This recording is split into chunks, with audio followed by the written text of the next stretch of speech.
Om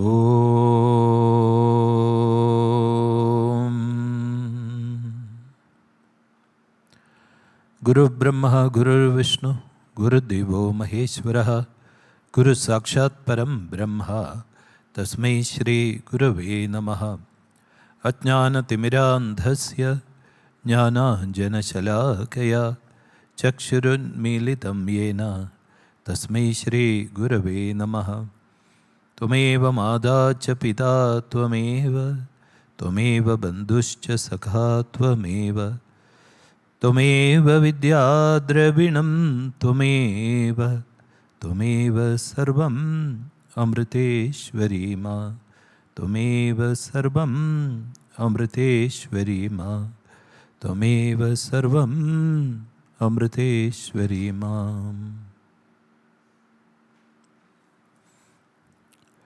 Om Amriteshwari Namah. Let's begin with a short meditation. Kindly sit straight and slowly close your eyes.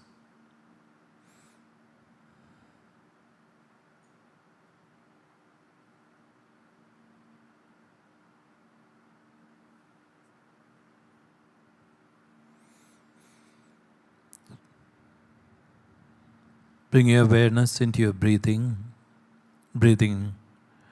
normally, with full awareness of each and every breath.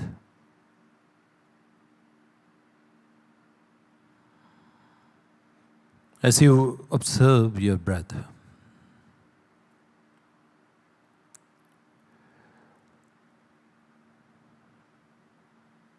you'll slowly start relaxing and feel the relaxation.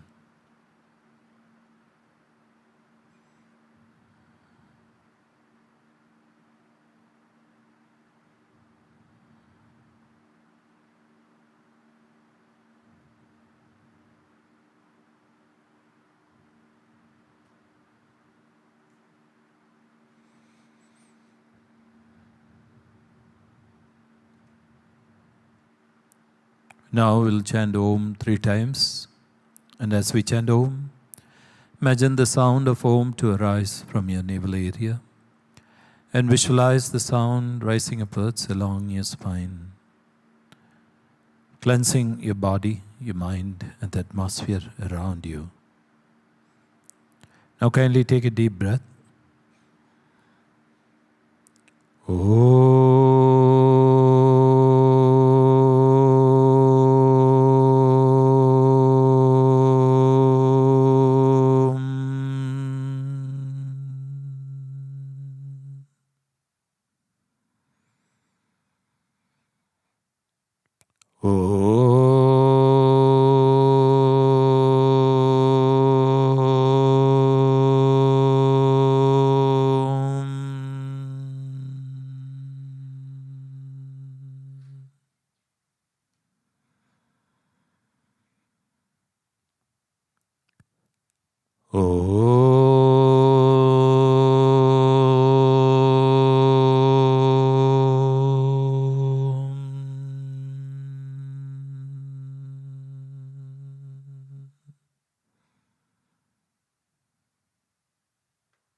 Feel the reverberations of Om, both internally and externally. Internally meaning your body and your mind. Externally, the atmosphere around you. And feel the relaxation as you feel the vibrations of Om in each and every particle of your body.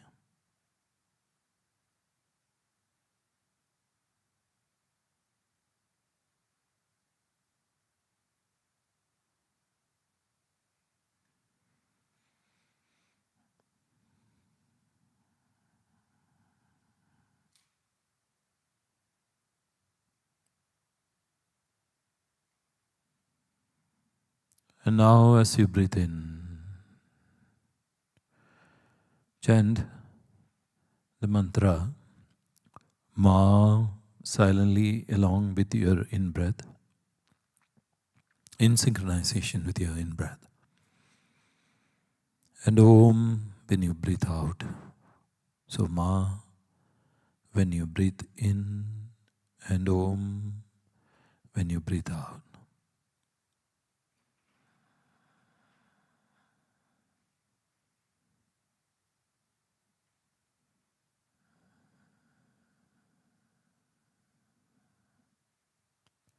Now after chanting Ma, just pause for a few seconds, like 5 to 10 seconds. Don't hold your breath for a long time. And then breathe out, chanting Om. So it's like this. Ma.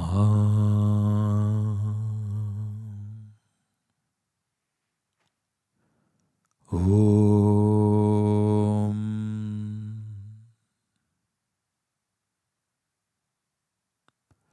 Ma.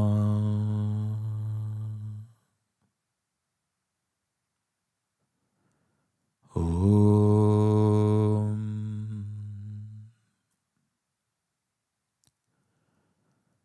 Ma.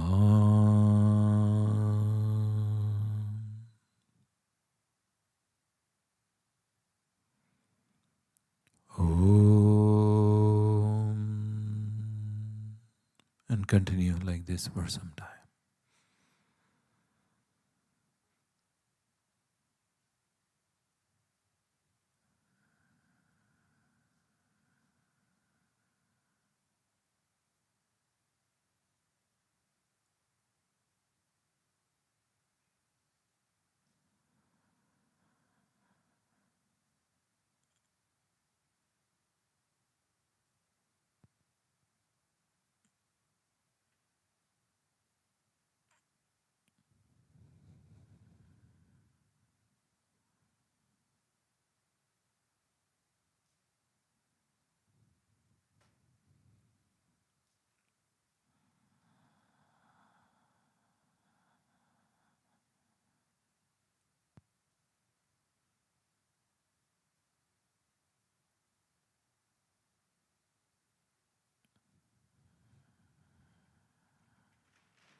slowly and slowly the reverberations of Ma and Om become more and more subtle, and you can just feel the vibrations rather than the physical sound of Ma and Om.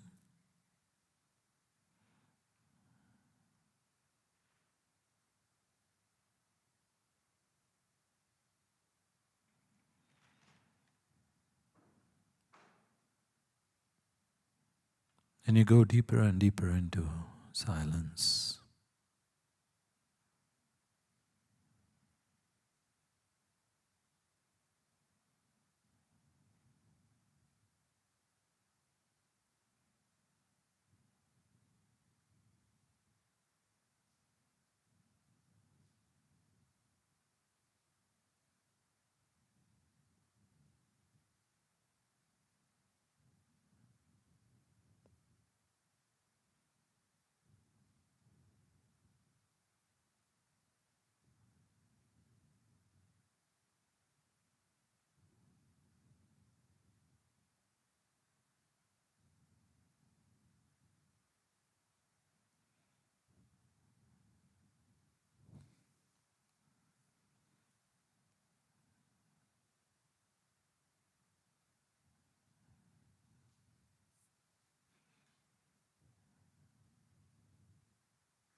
Om and Ma are the representations of light and love.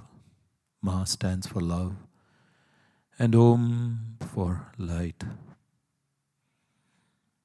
Feel your heart being filled with the divine love and light.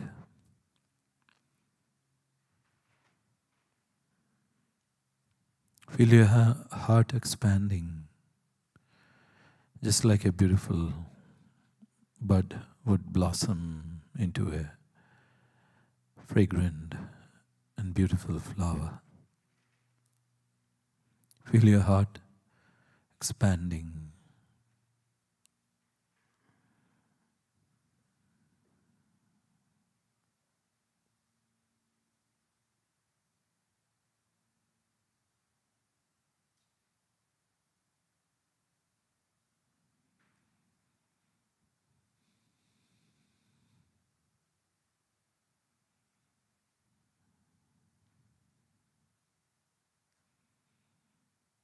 Now visualize a ray of light going out from your heart to all the beings in the world, just like the rays of the sun. And as the light falls on each and every one of them, imagine they also become more loving, more peaceful, more blissful, and more compassionate. And while imagining so, we will chant the Loka Samasta prayer 9 times. Om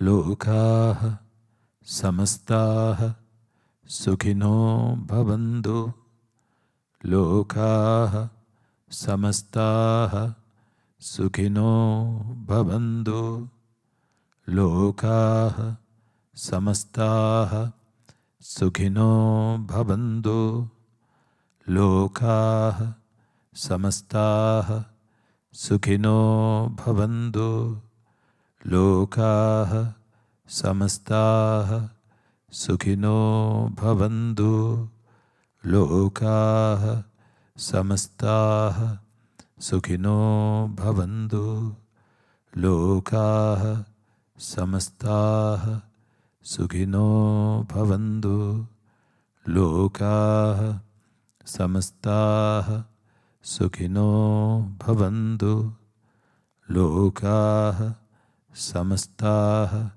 Sukhino Bhavantu.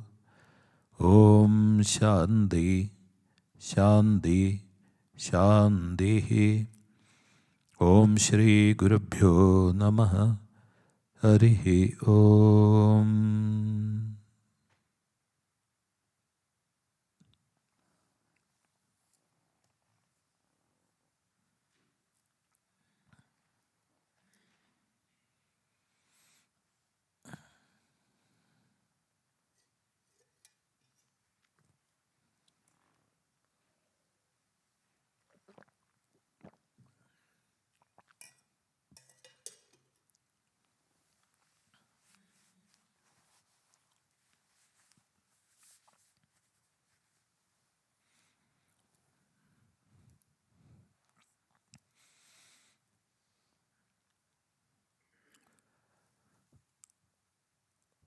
Om Dhyayamo Dhabla Bagundhanavatim Tejomayim Nashtikim Snigdha Pangavilokinim Bhagavadim Mandasmidashri Mukhim Valsalyamritavarshinim Sumadhuram Sankirtanalapinim Shamangi Madhusikta Suktim Amritanandatmikam Ishwarim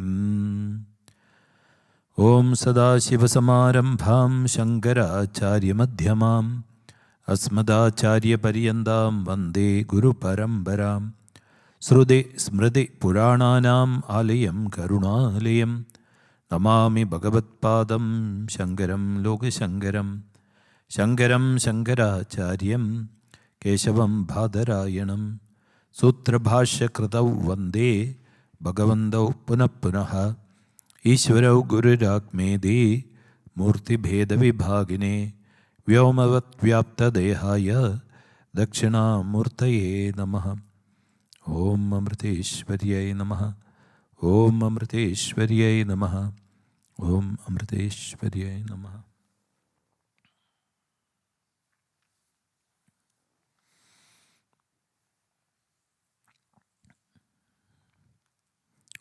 In the previous session, we were looking at the conversation between Prahalada, who has now become the king after his father Hiranyakashipu died. And he's talking to Avadhuta. And Avadhuta means one who is intoxicated with the divine ecstasy. And he's also, he may not be realized, but he is also close to realization. And so he exhibits some of the qualities of a realized person. And as we saw that, what he was describing, his way of life, was he just was like a python, sitting in one place, just getting and eating whatever he gets. Some days he does not get anything. Sometimes, for many days, he will not get anything. Sometimes he will get something, but sometimes he get a sumptuous meal, a feast. So it did not matter to him. And he used to lie on the bare ground between a heap of stones and leaves or grass and on bare ground.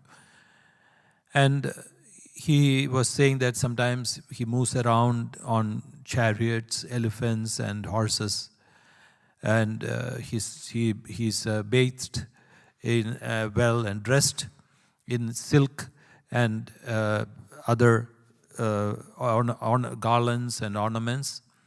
And sometimes he walks around naked like a ghost.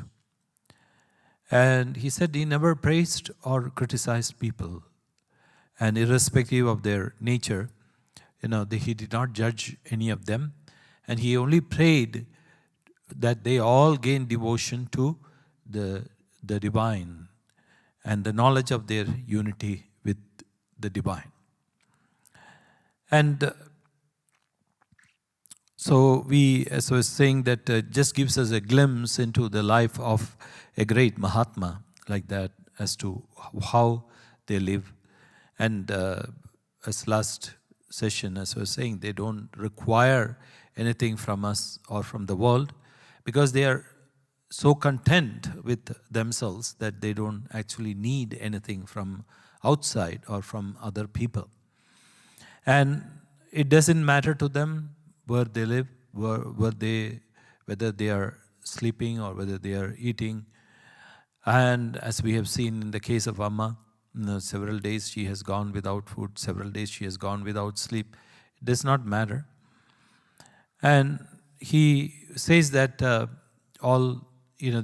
they are filled with that ecstasy and the divine bliss. They don't want anything else from this world. And now he talks about how and what we should do to be established in the self. And he says the diversity of perception should be dissolved in the mental mode that grasps it. These modes must be dissolved in the manas, the inner perspective mechanism, or the andakarana, which causes the distortion of perceptions through its modes. The mind should be dissolved in its cause, the sattva aspect of the ahankara, the I sense, and that I sense in the mahatattva inchoate with all-inclusive self-awareness. The mahatattva should be dissolved in maya, the power of the Lord, and the truth-seeking sage should dissolve maya in the universal self, the Supreme Being. Then, without any desire or expression of will, he should retreat into the Atman, which is the pure consciousness. So it's kind of difficult to understand for us in one sense, because it's very vague and it is not really understood by or grasped by the mind. So here, first of all, what causes us this world? It is our perception of diversity, and we see things different from ourselves. So he says that perspective should be dissolved into the mental mode. So what makes that perception? So it is the manas, or the mind, or they call it as the andakarana. So these are the things that create this perception of diversity, or we can say the world and its objects are created by the mind. So once that perception is dissolved into the mind, then what do you do with the mind? The mind and its perceptions should be dissolved in its cause. So what is the cause of the mind? Which is, he says, the sattva aspect of ahankara, the I sense. So the I sense is the cause for the mind. So as Amma always says, the first thought when we wake up, what is that? I. It is that first thought that comes is the I. I need something, or I am awake, or I'm so tired, I want to sleep a little more. And these are all the perceptions that come as soon as we wake up. So that I sense, the ahankara, so the manas, the mind should be dissolved in the sattva aspect, the sattvic aspect of ahankara, which is the I sense. And the I sense, the sense that I am separate from the Supreme Consciousness, or I am an individual, the thought, should be dissolved into the all-inclusive self-awareness. So the self-awareness which arises, it absorbs the I thought. And so when the self-awareness arises, then the I goes away. And so what happens? So the self-awareness, which is the mahatattva, should be dissolved in maya, which is the power of the Lord. So maya is an illusion. Again, maya is, we can say, the ignorance about ourselves. So from the ignorance of ourselves comes the feeling of I, and from the I comes the mind, and from the mind comes the perception and the different sense objects, and from the sense objects comes the world. So it is just being absorbed in the opposite way. So he says the truth-seeking sage should dissolve maya in the universal self, the Supreme Being. And then without any desire or expression of will, he should retreat into the Atman, which is pure consciousness. So when the maya is being absorbed into the Supreme Consciousness, then there is nothing remains except the pure awareness. Well, we can talk about it, but it is just merely words. It's not an experience. And the experience, as they say, if you want to know about it, you don't talk about it. So you can, from that itself, you can make out that I know nothing about it. And as the Upanishads say, those who do know about it do not talk, and those who do not know about it talk a lot about this. So that's why I'm talking quite a lot. So this is how it happens step by step. And he says, different from all codes of conduct recognized in worldly behavior, a secret unknown is this, the way of my life. So, one of the things I just wanted to say was we can definitely, one of two things, that is when we go to sleep, then what happens? This I is gone, right? And there is no I and you, and we just go into that. But the self-awareness is not there. And some of you must have also have experienced this in the presence of Amma, right? Where our mind just goes blank. We might have so many things to tell Amma, we might have so many complaints, but when we come to Amma's presence, and all these things just vanish. And you can't say anything. You cannot even open your mouth. Why? Because everything is gone. The person who went to see Amma is gone. So it's like the story of the salt doll which went to measure the depth of the ocean. So what happened to it? It just melted. So it's the same thing that we experience, but for us, unfortunately, the salt doll comes back after dipping in the ocean. And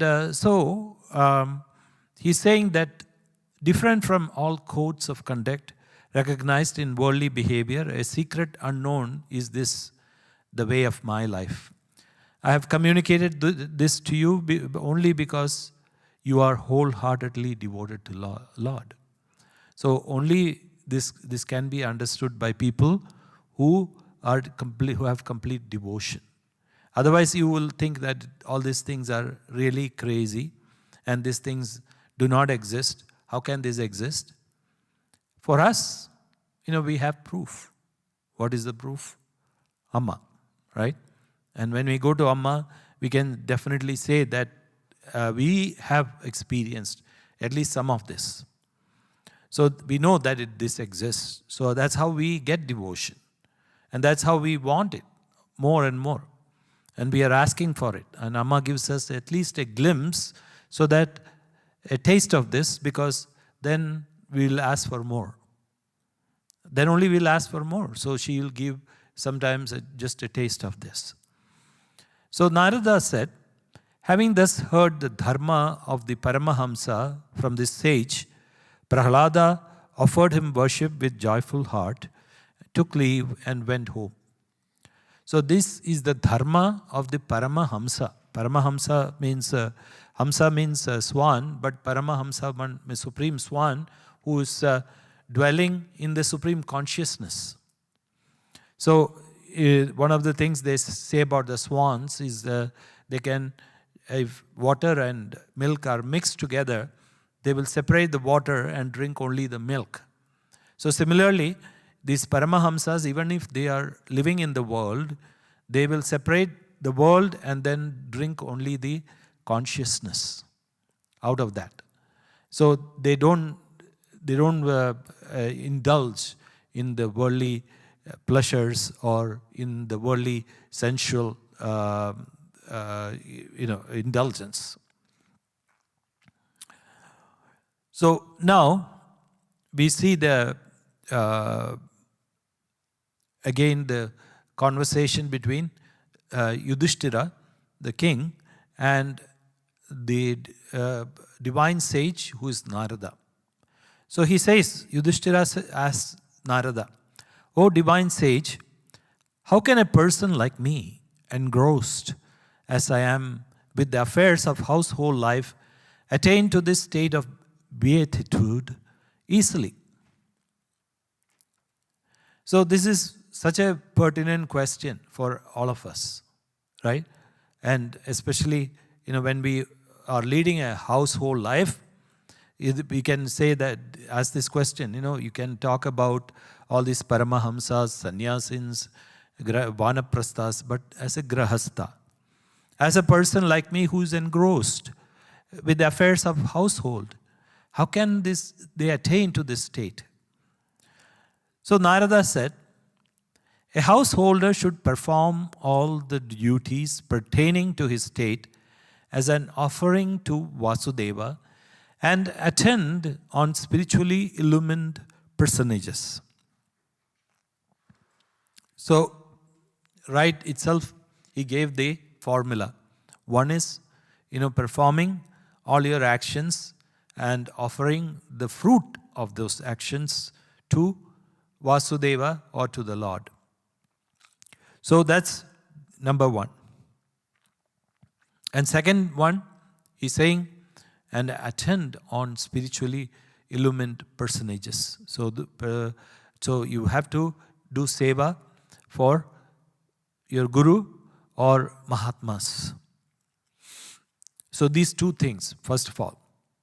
And after attending to his duties in this world, his duties means the duties of the householder, he should spend the rest of his time in the company of men who have attained peace and engage themselves in hearing the excellences of divine incarnations with full faith in the teachings. Just as one abandons all thoughts and objects seen in dream, one should gradually learn to detach oneself from body, wife, children, etc., all of which are bound to slip away in course of time. So he says, what do you do after attending to your worldly duties? So he says, you have to seek the company of men who have attained peace and engage themselves in the hearing of the excellences of divine incarnations. And how? With full faith in the teaching. So satsang. So listening to satsang and with full faith. And he says, just as one abandons all thoughts and objects seen in dream, one should gradually learn to detach oneself, body, that is from their own body, wife, children, etc. And he says, what is the nature of this? It will slip away in the course of time. So he has put it beautifully. When you wake, when you are dreaming, the dream is so real, right? When suppose you are dreaming that you are just traveling in a plane and you hear the sound, you're sitting and you can see all those things. Suddenly, when you wake up, what happened to the dream? Everything just went away. And he's giving another clue here. So, same thing. This world is also a dream. The waking state is also a dream. Why? Because your body, your wife, and children are going to just go away in the course of time. So it's only a longer dream. A dream which you've been dreaming for 80 years or 100 years. The other one is just a few seconds at night. So that's the only difference, the timing. But in this dream, he's saying this is the nature. As Amma says, this is the nature of the world.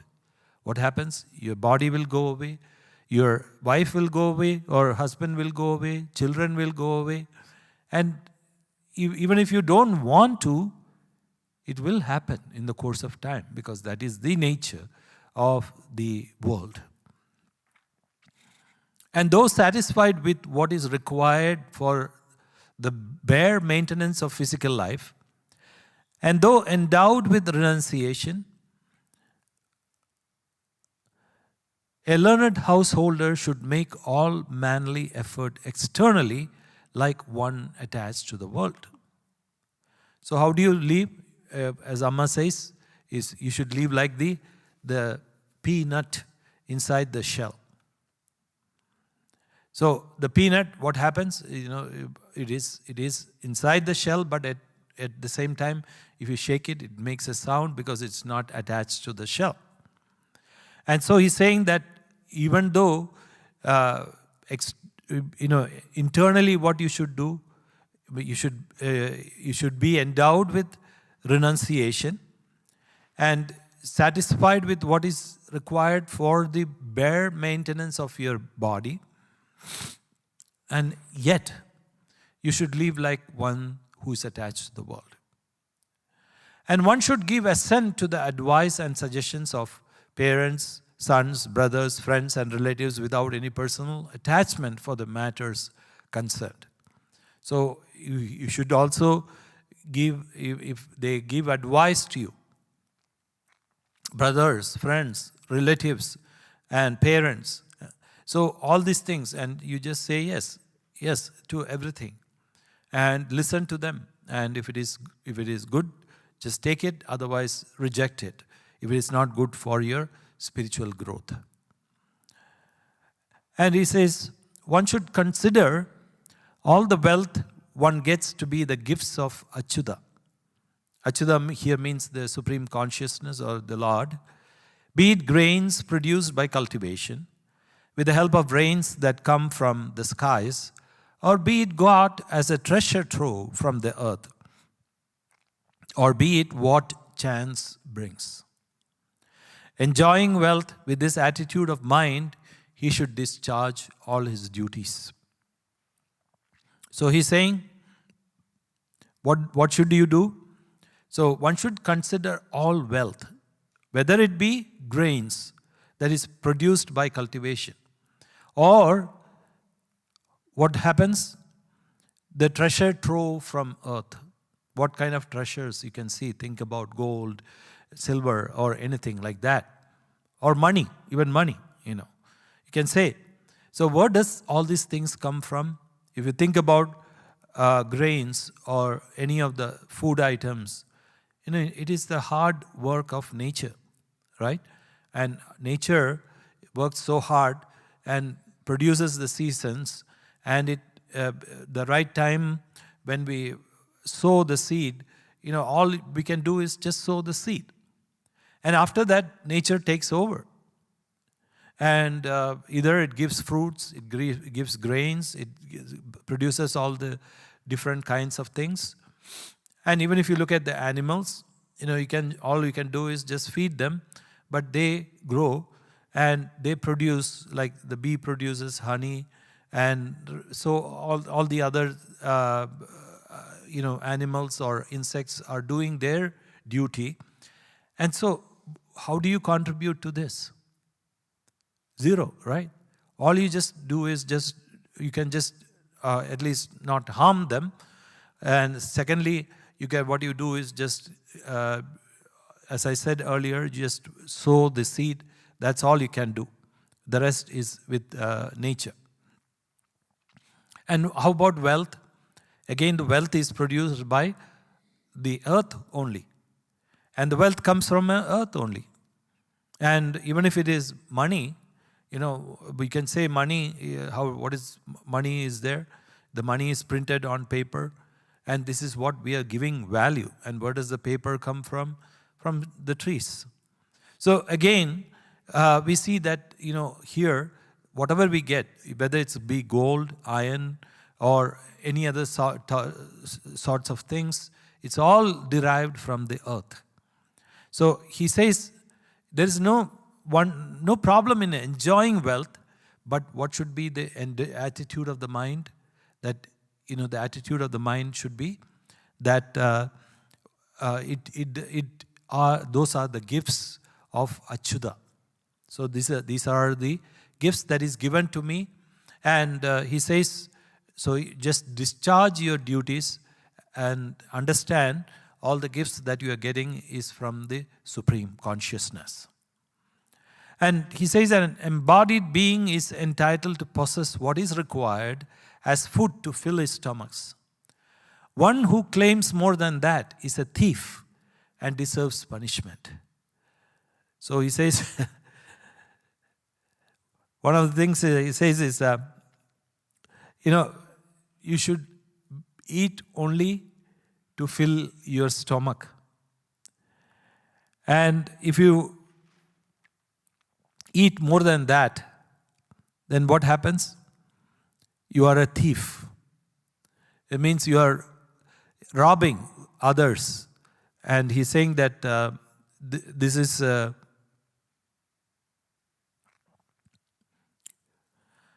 what happens is, he says that if you take more than that, you are just robbing others of what they deserve. And so that he says, if you eat more than what you deserve, then you are a thief and it deserves punishment. And how does punishment come? In the form of karma. And you get good karma or bad karma if you take more. Then what happens is the punishment that comes with you. So he says deer, camels, donkeys, monkeys, rats, serpents, birds, flies, etc. must be looked upon as one's own children.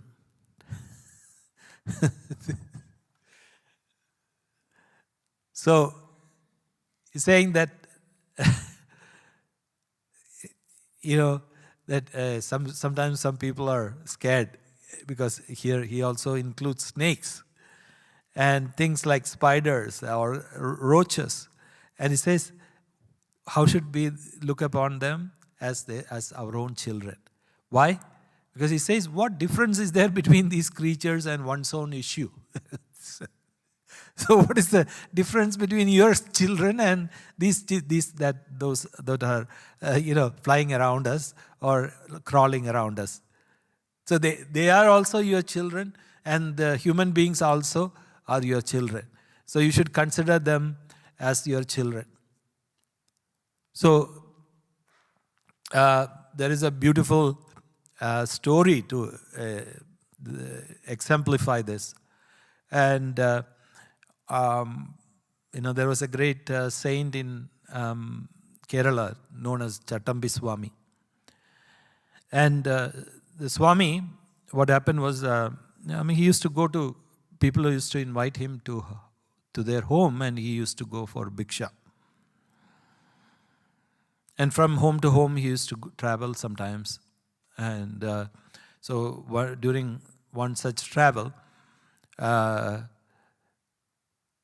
he went to this house, and the lady of the house started complaining to the Swami. Swami, I have terrible problems with rats. So he said, what happened? So if I keep anything, if I keep a cloth, if I keep grains, the rats come and destroy everything. And then they poop all over, and they create such a havoc. So what should I do? So Swami said, okay, let me think about it. And he just sat there and meditated, and just for 5 minutes. After 5 minutes, there were like 20 rats that came to him. And they all stood in front of him. And he said, hey children, what are you guys doing here? So they said, they were just, they had their heads hung down. And he said, who tore that cloth yesterday? Come forward. So one of the guys came forward. So he said, listen, don't stay here. They will poison you and they will kill you. So just go away, vanish. And don't stay here anymore. If you stay here, you'll definitely die. So just go. And after that, the rats never came to that house. So, when you see that brotherhood with the creatures, that is one of the signs that which we can see in Amma also, right? Amma feels that oneness with all the animals. And sometimes, she talks about it. One of the things is she understands them much better. You remember Bhakti, the dog. Amma used to perfectly understand what Bhakti used to say. Bhakti would just come and, oh, that's all she would say. And Amma would say all sorts of, then translate Bhakti's language. One of the residents, the brahmacharis, his name is Akshay. He's doing his PhD here in San Diego. So before he started his course, he was coming to the US. So he stood by the gate where Amma was walking. And Akshay was one of the first ones to actually pick up Bhakti from the street. He picked her up. She was just a small puppy. And what he did was he didn't want to take her. So he saw her, but he knew that he would get attached to her. So what he did was he did not pick her up. And the second day when he went, he saw her sitting in the same place, moaning and not getting any food. So he felt so sad. So he picked her up, brought her to his lab where he was working in the Amrita University and started feeding her. That's how Bhakti slowly started actually being with Akshay.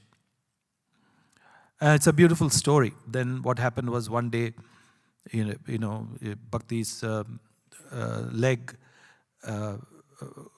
she got into an accident and her leg was broken, and then they went to the vet and they tied it with a splinter and the fracture. Then they took the Bhakti to Amma, and what happened was Amma looked at her, kissed her, and slowly caressed her legs.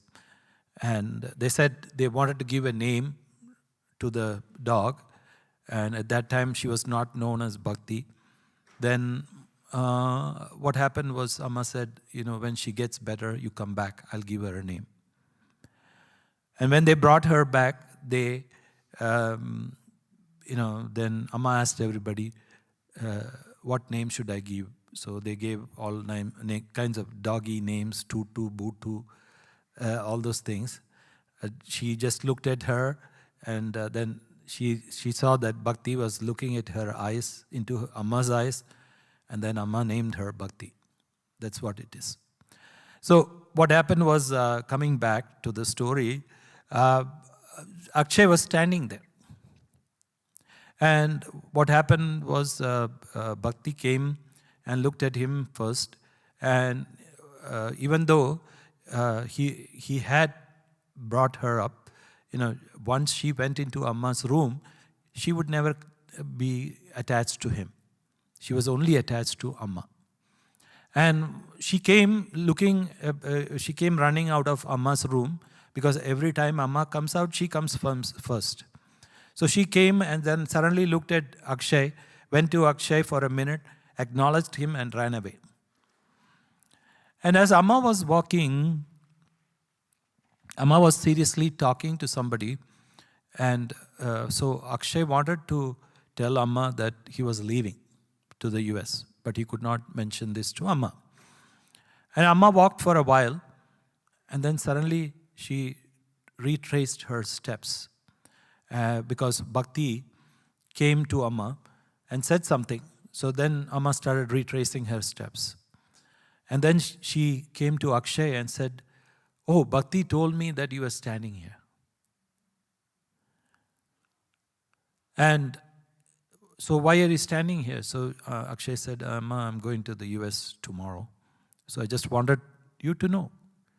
So you can just imagine, that conversation. How do you understand the language of the creature? Because it's the language, as Amma says, it's the language of the heart. And when you consider your own, as all these creatures as your own, you're the mother, right? And you're the mother of all these creatures, and does the mother require a language? Is a language of love. So that's as Amma says, that's how she understands everything. So coming back, so that's what he's saying, that what is the difference between your children and these animals or these creatures? They are all the same. So he says, you should consider all the creatures as your own children. And then he says, a householder should not make undue effort to secure the three worldly values of dharma, artha, and kama. Oh, mind you, there's one more thing I wanted to say, that it doesn't mean that you can just go and feed all the animals, or you should feed all those animals. I've seen some people in the ashram, they are feeding the deers, and they're all wild animals. But of course, if they are sick or if they are starving, then we can feed them. Otherwise, they have enough to eat, and we should not interfere with the rules of nature. That doesn't mean that when you love them, we should respect their territory. We should understand where they are and leave them alone in that place. We should not just go to their homes and make a mess out of it. Because the moment you start doing these things, they become domesticated. And secondly, they might not be able to protect themselves. And thirdly, what happens is they have a wild nature, and sometimes the wild nature might come up and they might do something, and at that time you get angry and you might even kill them, because you will say that, they became so wild. So we have to understand that we have to leave them in their own environment and not interfere with them. But if you can consider them as your own children, then just do that. That's all. You don't have to bring a snake from the forest and put it around your neck. You know what will happen if you do so. That's not the point. So he says, a householder should not make undue effort to secure the three worldly values of dharma, artha, and kama, which are the merits, wealth, and pleasure. Honoring the regulations of time and place, one should be satisfied with what one's previous karma brings. So the next rule he lays out. Don't try to secure, or it's not that you should not secure, but put undue effort to secure the three worldly values, which is one, merits, that is dharma, then wealth, artha, and kama, that is pleasure. So what happens if you do that? First of all, you will not be satisfied with these things. You will be not satiated howsoever you get. You want more and more. So that's why he says, so be satisfied with what one's previous karma brings. So whatever karma brings, be happy with that. Sometimes we make fun of the karmic principle. But many a times I feel that people in India, because of the little understanding they have about karma, as you can see the people lying at night and sleeping on the street, the dividers on the street in big cities. And traffic is going by, there's mosquitoes, the lights are on, but they're just, nothing bothers them. They just take a sack or a jute bag and put it over their body and sleep peacefully. Whereas you're going to just see in the opposite side of the road, there will be a 5-star hotel, and a rich man will be spending about, anywhere like $1,000 to $2,000 a night and staying in an air-conditioned room, and still he cannot get sleep. Whereas these people happily sleep. So that's why he says, it depends on the mind. It's not on the external objects. So he says, be happy with whatever the karma brings. So again, he's stressing that it should not be that you should not indulge in this, but don't overindulge. And whatever you get, understand that's what you are deserved for. And so don't expect more. And all the objects of enjoyment one possesses should be divided amongst dogs, vagabonds, and outcasts. So he says that if you have objects of enjoyment one possesses should be divided among dogs, vagabonds, and outcasts. One should not have a sense of possession even with the regard to one's own wedded wife, who is generally guarded very jealously by men. So, any possession that you have to understand that it is for just giving away. So when you say that, you have to divide amongst the dogs, vagabonds, and outcasts. Outcasts are people who are, from the lowest caste, who have nothing in their life. So what does that mean? It doesn't mean that you should just give away all your gold or all your possessions, all your cars or a house. It's at least give them some food. You cannot give a car to a dog, right? All you can give is a food to the dog. And so what you have to do is you just give them some, if a person comes asking for help, you can give them some money. And you can give them food. You can give them, grains or, food products. So all these things, that's what I am saying, what he's saying.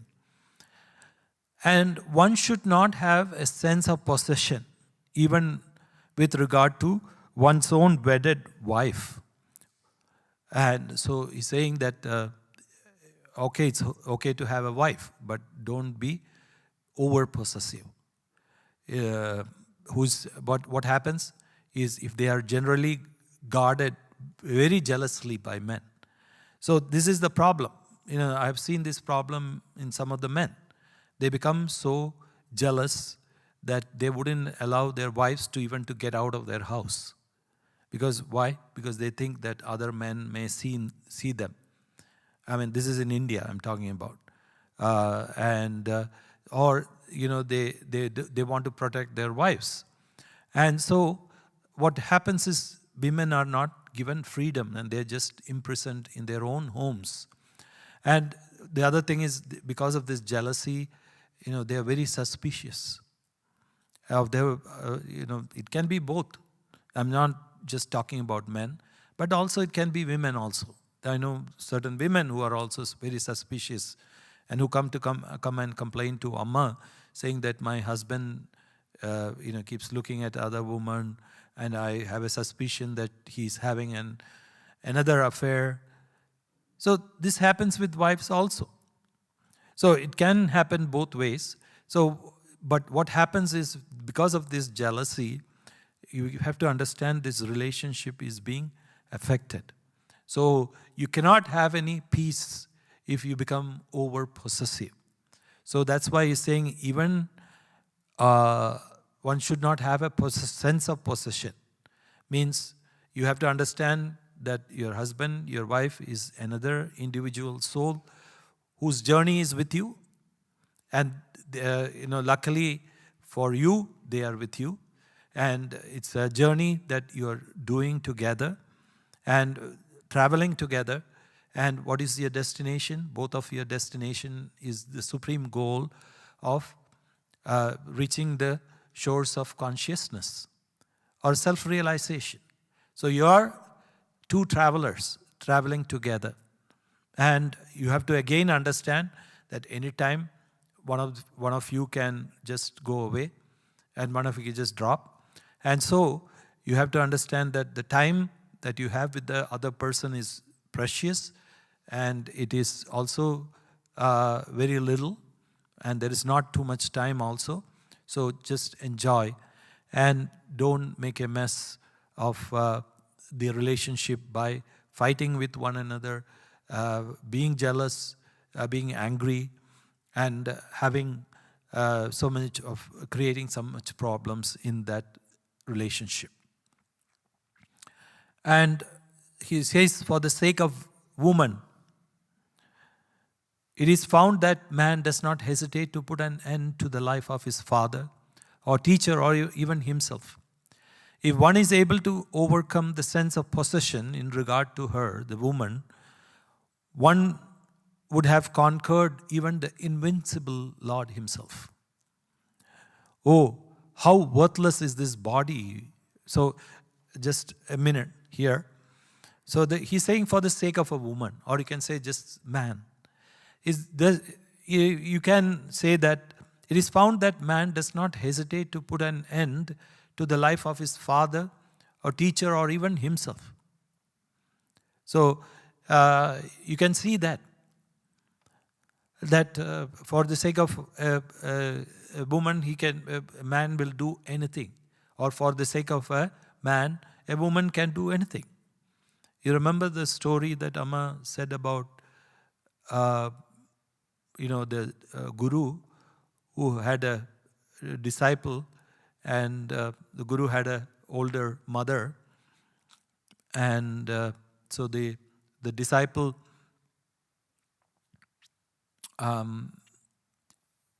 one day went and asked the guru that, can I take care of your mother? So the disciple said, the guru said, no, it's very dangerous to have that kind of a relationship with a woman. And being a monk, you should never go near a woman, even if she's old. So the disciple asked him, it's your mother who's so old. What is the problem?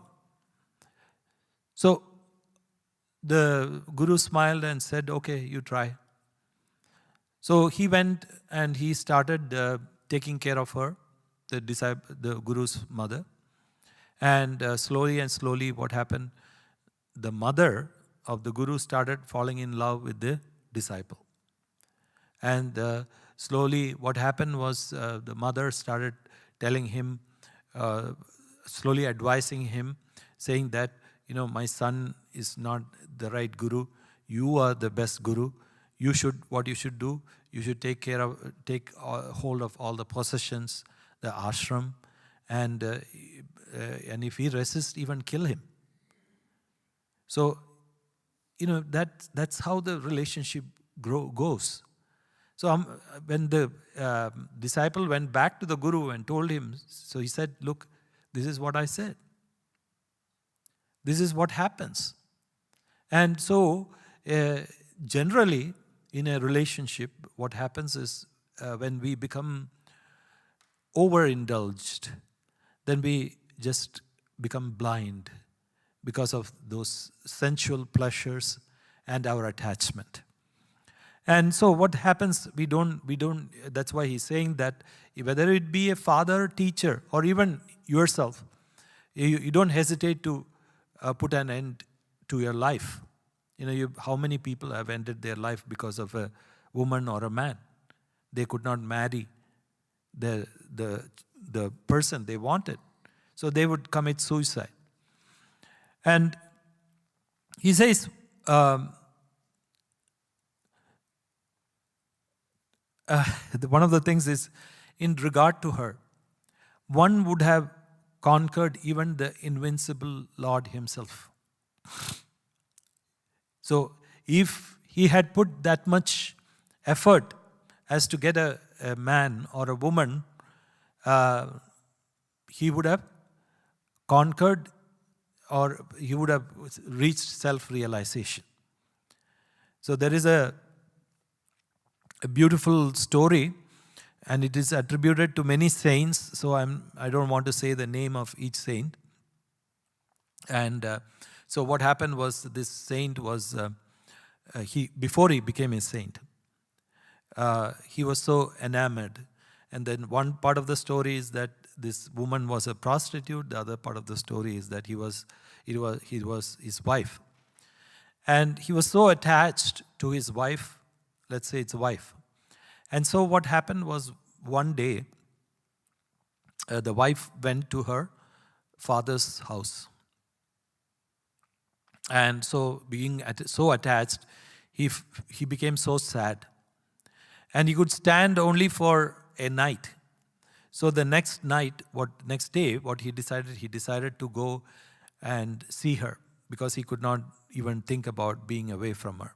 So he had to walk miles, and finally, when he reached near her house, it was raining, it was dark night, and there was no ferryman to cross the river, because he had to cross the river and then go to her house.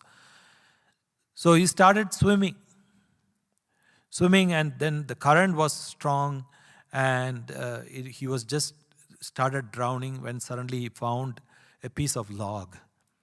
And he caught hold of the log, and then what happened was with the piece of the log, he was able to cross the river.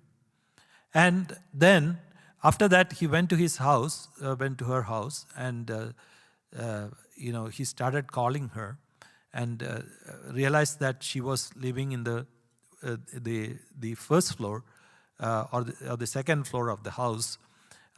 And what happened was he wanted to climb to go to that floor in which she was.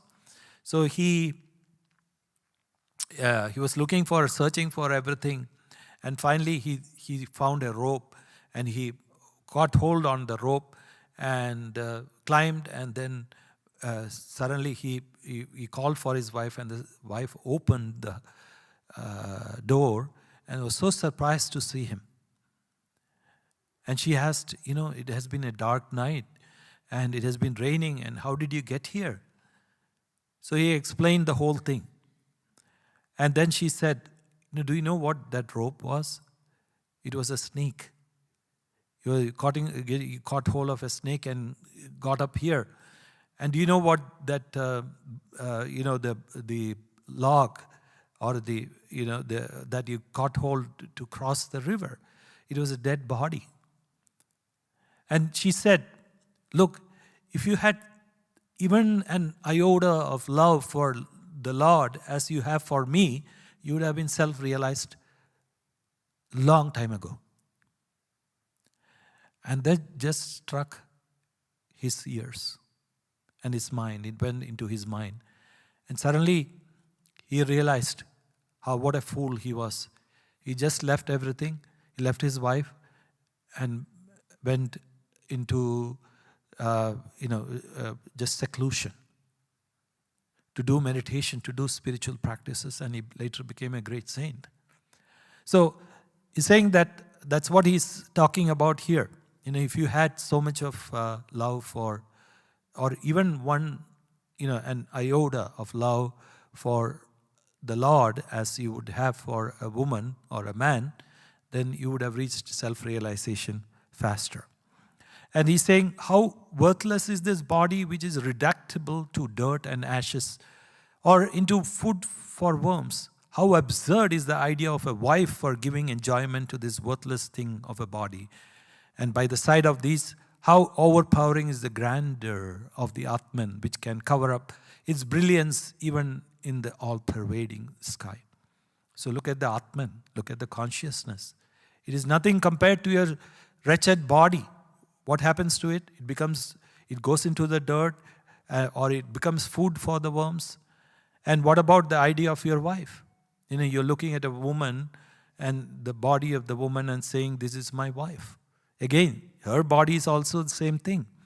And not only that, what happens? You're reducing that person into something which is so demeanable that it should have been an Atman. It should have been supreme consciousness. And you're looking at her like a piece of material.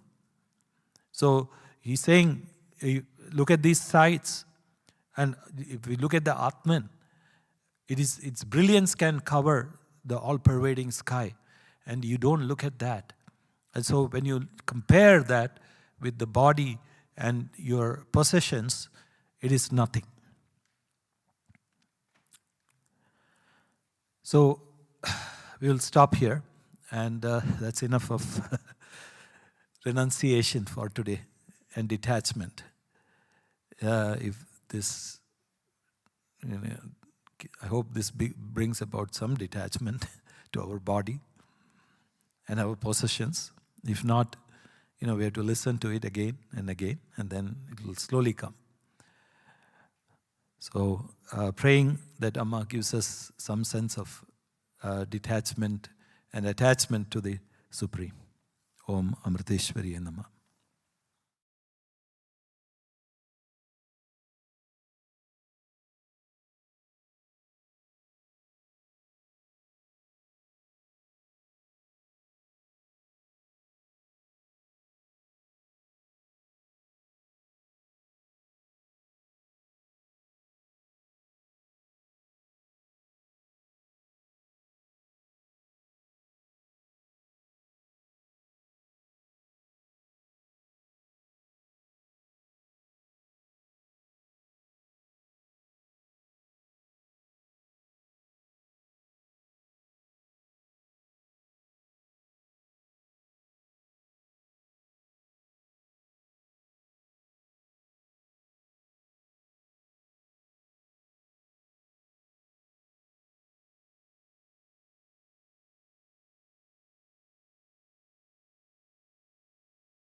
Amriteshwari श्रुतपालिनी Jagadishwari जय भैरवी मृतिनाशिनी मंजुळे जयदायिनी शारदे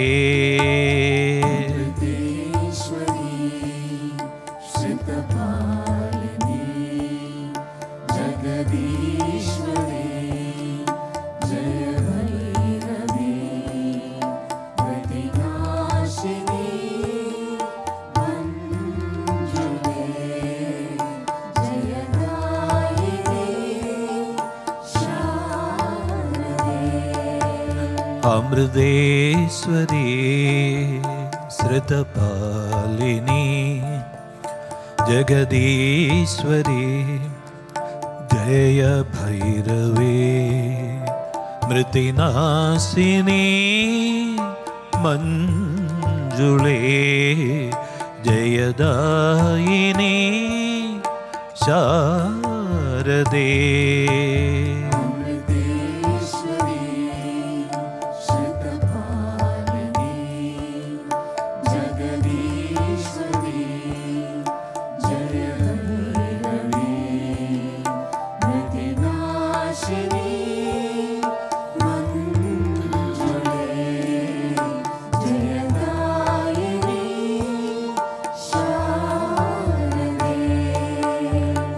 जननायकी जय शंकरी जनरंजिनी शांभवी जननायकी जय शंकरी जनरंजिनी शांभवी भवदारिणी भयहारिणी भवतारिणी भयहारिणी भवतारिणी भयहारिणी भवतारिणी भयहारिणी भुवनेश्वरी भारती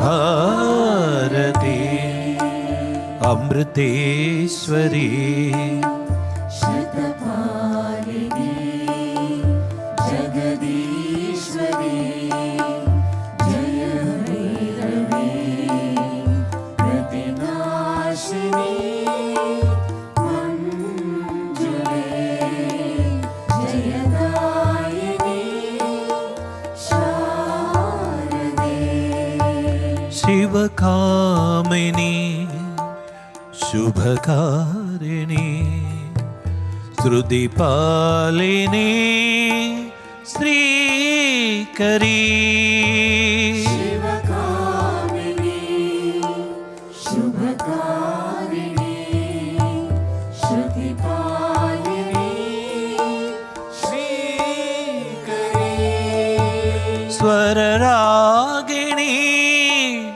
सुरनायकी स्वररागिनी सुरनायकी स्वररागिणी सुरनायकी स्वररागिनी सुरनायकी सुखदायिनी सुंदरी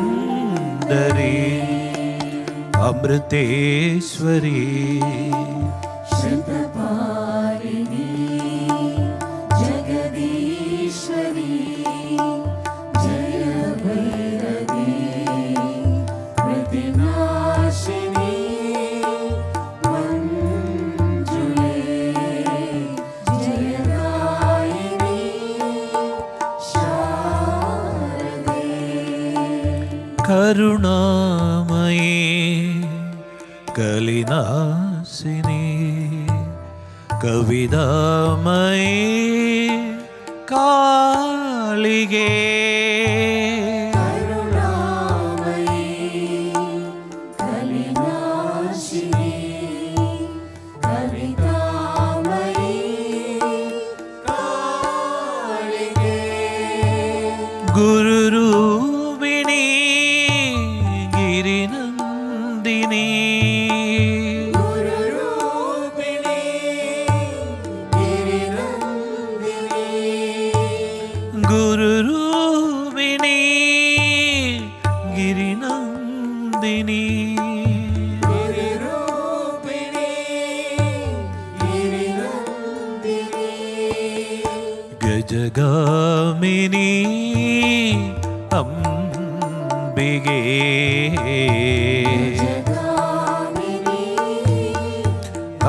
अंबिगे अमृतेश्वरी शतपालिनी जगदीश्वरी जय भैरवी मृतिनाशिनी मंजुले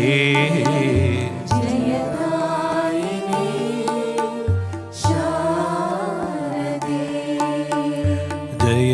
जयदायिनी शारदे दायिनी शारदे जयदायिनी शारदे दायिनी शारदे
गणेशाय नमः ओम जय जय गणेशाय नमः गणेशाय नमः ओम जय जय गणेशाय नमः गणेशाय नमो जय जय गणेशाय नमो गणेशाय नमो जय जय गणेशाय नमो गणेशाय नमः ओम जय जय गणेशाय नमः गणेशाय नमः ओम जय जय गणेशाय नमः गणेशाय नमो जय जय गणेशाय नमो गणेशाय नमो जय जय गणेशाय नमो गुण गाना तेरे सुन है गणेश कृपा निधि तुम सबके ईशा गुणगाना तेरे सुन है गणेशा कृपा निधि तुम सबके ईशा दीन बंधु तुम जग के त्राता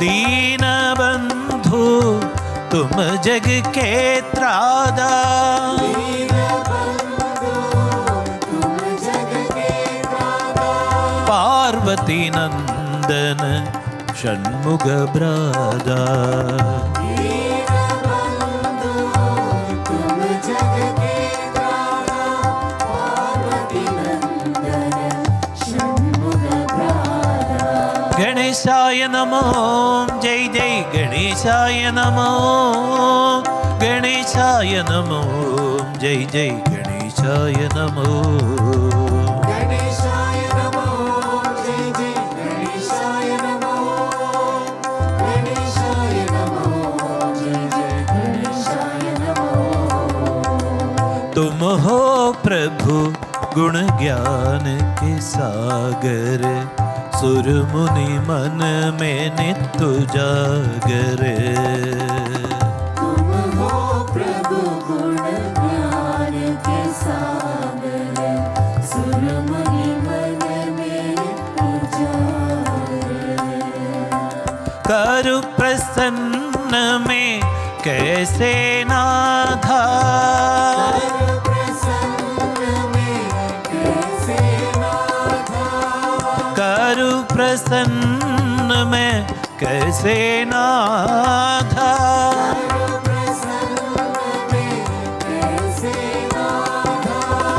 प्रेम भक्ति सब सुख के दादा।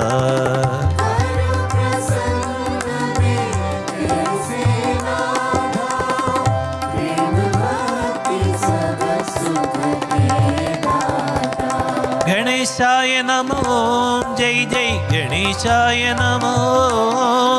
गणेशाय नमो, जय जय गणेशाय नमो। गणेशाय नमो, जय जय गणेशाय नमो। गणेशाय नमो, जय जय गणेशाय नमो। मेरे मन में अब एक ही आशा, एक ही आस दर्श को प्यासा। मेरे मन में अब एक ही आशा, एक ही आस दर्श को प्यासा।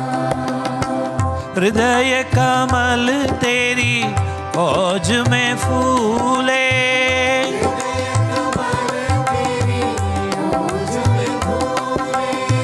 हृदय कमल तेरी औज में फूले।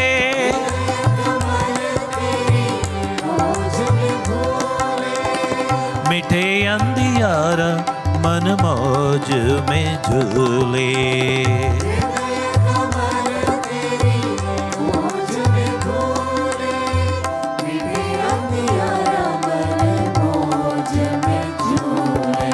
गणेशाय नमो, जय जय गणेशाय नमो।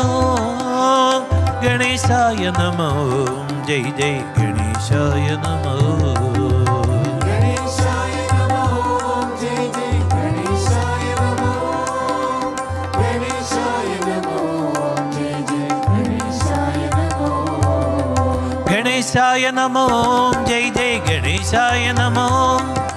गणेशाय नमो, जय जय गणेशाय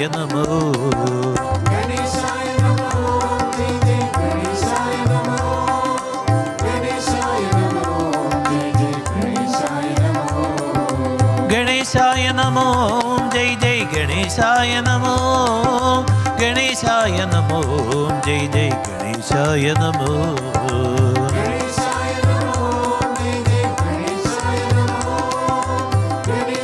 नमो, जय जय गणेशाय नमो। गणेशाय नमो, गणेशाय नमो। जय जय गणेशाय नमो। जय जय गणेशाय नमो।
गोपाल कृष्ण गिरिधारी कृष्ण गोलोक नंदन कृष्ण गोविंद कृष्ण घनश्याम कृष्ण गोपी जनेश्वर कृष्ण।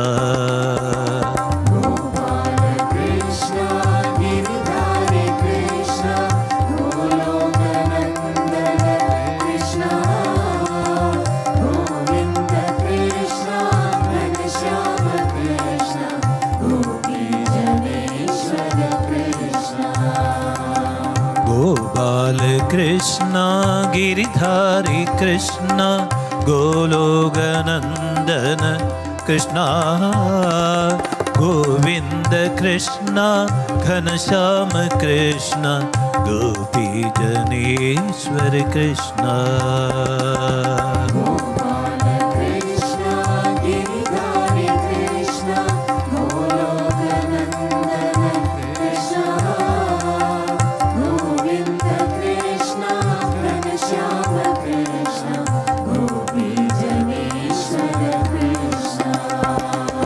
सुकुमार कृष्णा सुरपूज्य कृष्णा सुखसार विग्रह कृष्णा कमनीय कृष्णा करुणार्द्र कृष्णा कलिदोष नाशन कृष्णा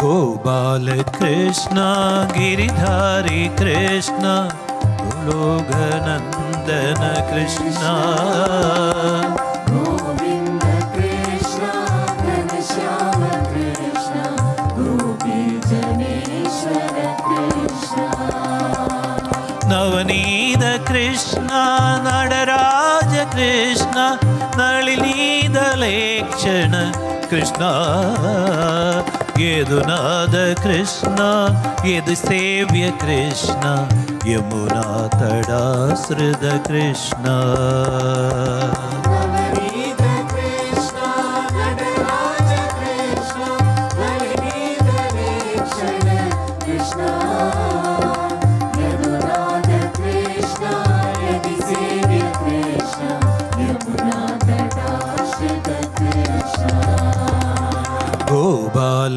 कृष्ण गिरिधारी कृष्ण गोलोकनंदन कृष्ण गोविंद कृष्ण घनश्याम कृष्ण गोपी जनेश्वर कृष्ण व्रजवासी कृष्ण वनमाली कृष्ण वसुदेव नंदन कृष्ण जयदेव कृष्ण जगदीश कृष्ण जनमानसेश्वर कृष्ण व्रजवासी कृष्ण वनमाली कृष्ण वसुदेव नंदन कृष्ण जयदेव कृष्ण जगदीश कृष्ण जनमानसेश्वर कृष्ण गोपाल कृष्ण गिरिधारी कृष्ण नंदन कृष्ण गोविंद कृष्ण घनश्याम कृष्ण गोपी जनेश्वर कृष्ण गोपाल कृष्ण गिरिधारी कृष्ण गोकुल नंदन कृष्ण गोविंद कृष्ण घनश्याम कृष्ण गोपी जनेश्वर कृष्ण गोपाल कृष्ण गिरिधारी कृष्ण गोलोक नंदन कृष्ण गोविंद कृष्ण घनश्याम कृष्ण गोपी जनेश्वर कृष्ण गोपाल कृष्ण गिरिधारी कृष्ण गोलोक नंदन कृष्ण गोविंद कृष्ण घनश्याम कृष्ण गोपी जनेश्वर कृष्ण गोपाल कृष्ण गिरिधारी कृष्ण गोलोकनंदन कृष्ण गोविंद कृष्ण घनश्याम कृष्ण गोपी जनेश्वर कृष्ण गोपी जनेश्वर कृष्ण गोपी जनेश्वर कृष्ण गोपी जनेश्वर कृष्ण गोपी जनेश्वर कृष्ण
जागो माँ काली जागो जागो, जागो माँ श्याम जागो जागो। जागो माँ काली जागो जागो, जागो माँ श्याम जागो जागो। जागो माँ काली जागो जागो, जागो माँ श्याम जागो जागो। जागो माँ काली जागो जागो, जागो माँ श्याम जागो जागो। आ खड़ी है यहाँ पर ये दुश्मन सभी, काम मतलब कुछ है ये नाम उनके। खड़े हैं यहाँ पर ये दुश्मन सभी, काम मतलब कुछ है नाम उनके। आ खड़ी है यहाँ पर ये दुश्मन सभी, काम मतलब कुछ है ये नाम उनके। खड़े हैं यहाँ पर ये दुश्मन सभी, काम मतलब कुछ है नाम उनके। ले जाएंगे माँ मुझको बना के कैदी, ले जाएंगे माँ मुझको बना के कैदी। ले जाएंगे माँ मुझको बना के कैदी। ले जाएंगे माँ मुझको बना के कैदी। काली तेरी झलक से, काली तेरी झलक से, वो काली तेरी झलक से काली तेरी झलक से मिट जाएंगे सभी। जागो माँ काली जागो जागो, जागो माँ श्याम जागो जागो।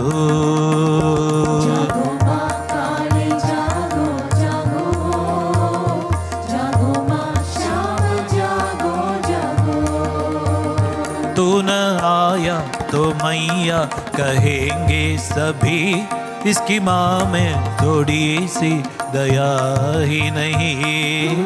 आए तो मैया कहेंगे सभी, इसकी माँ में थोड़ी सी दया ही नहीं। तू न आई तो मैया कहेंगे सभी, इसकी माँ में थोड़ी सी दया ही नहीं। तू न आए तो मैया कहेंगे सभी, इसकी माँ में थोड़ी सी दया ही नहीं। रोता है ये शिशु पर भी बाहें सोई, रोता है ये शिशु फिर भी माँ है सोई। रोता है ये शिशु फिर भी माँ है सोई। रोता है ये शिशु फिर भी माँ है सोई। करो रक्षा मेरी, करो रक्षा मेरी। जागो माँ तुम अभी, जागो माँ काली जागो जागो, जागो माँ श्याम जागो जागो। जागो माँ काली जागो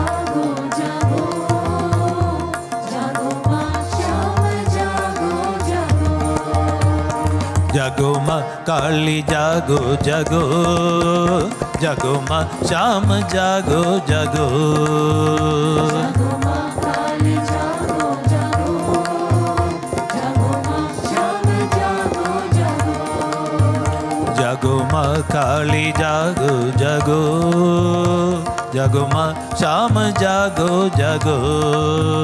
जागो माँ काली जागो जागो, जागो माँ श्याम जागो जागो। जागो माँ काली जागो जागो, जागो माँ श्याम जागो जागो। जागो माँ काली जागो जागो, जागो माँ श्याम जागो जागो। जागो माँ काली जागो जागो, जागो माँ श्याम जागो जागो। जागो माँ काली जागो जागो, जागो माँ श्याम जागो जागो। जागो माँ श्याम जागो जागो। जागो माँ श्याम जागो जागो। जागो माँ श्याम जागो जागो। जागो माँ श्याम जागो जागो।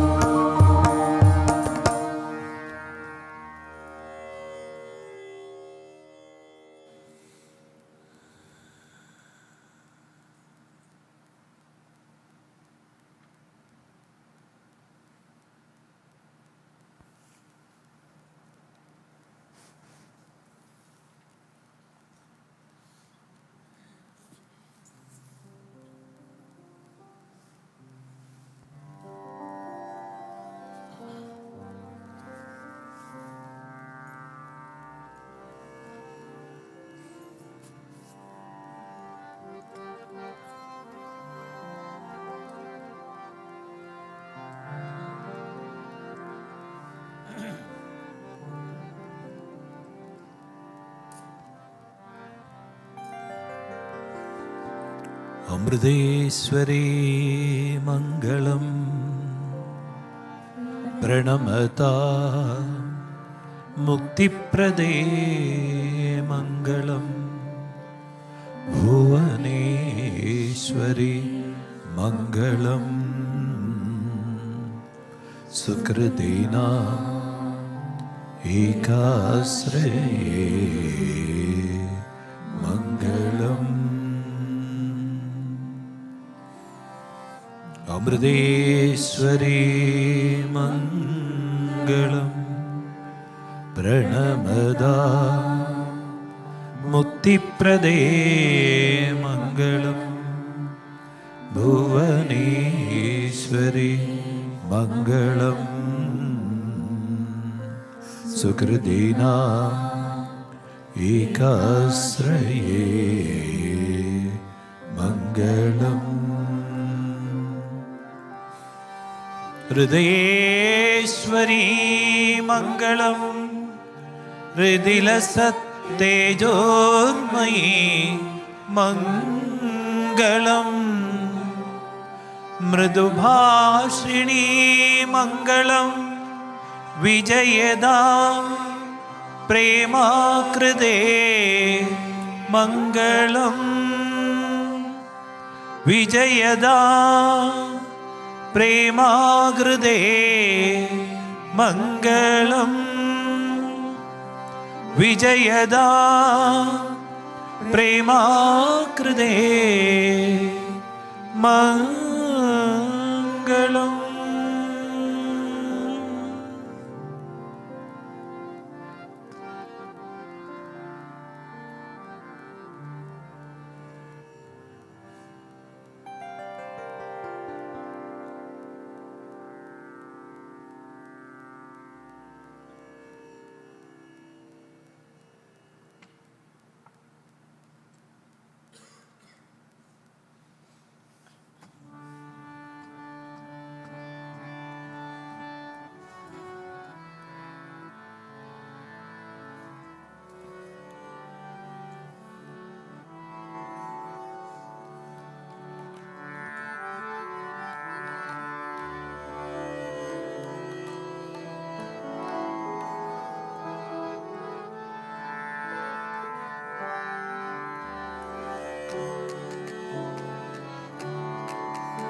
जय जय जग जननी वन्दे अमृतानन्दमयी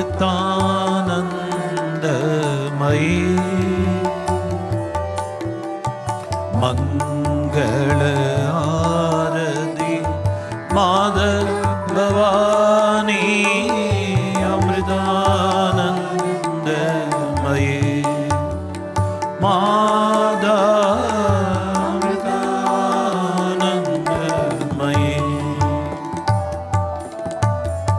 जन मन निज सुखदायिनी माधा अमृतानंदमयी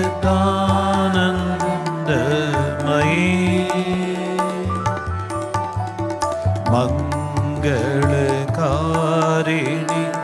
वंदे जननी अमृतानंदमयी माधा अमृतानंदमयी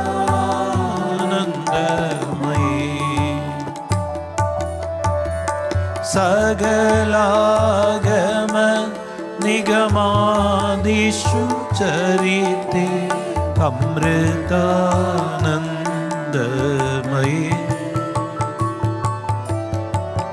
निखिलामय जननी वन्दे अमृतानन्दमयी मादा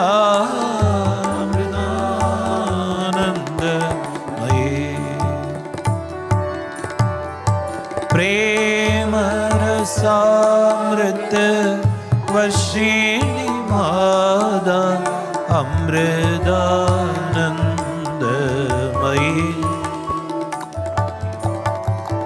प्रेम भक्ति संदायिनी मादा अमृतानंदमयी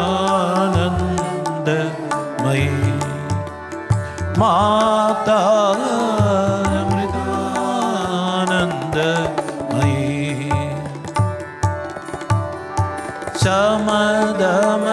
शमदमदायिनी मनलयकारिणी अमृतानन्दमयी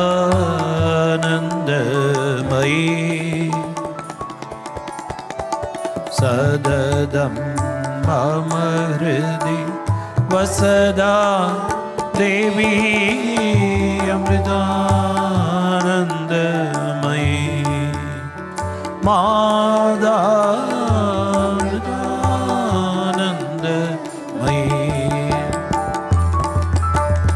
पदिदोद्धार निरंतर हृदये अमृतानंदमयी परमहंस पद निलये देवी अमृतानंदमयी मादा अमृतानंदमयी हे जननी जनि मरण निवारिणी अमृतानंदमयी हे श्रुत जन परिपालिनी जयदा अमृतानंदमयी मादा अमृतानंदमयी सुरजन भूजित जय जगदम्बा अमृतानंदमयी सहज समाधिषु धन्ये देवी अमृतानंदमयी मादा अमृतानंदमयी माता अमृतानंदमयी मादा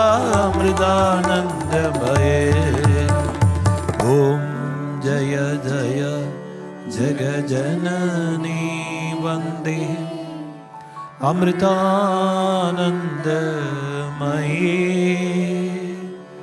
मंगल आरती माधव भवानी अमृतानंदमयी मादा अमृतानंदमयी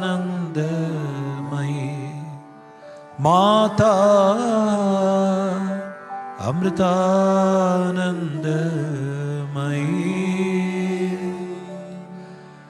जय बोलो सद्गुरु माता अमृतानंदमयी देवी की।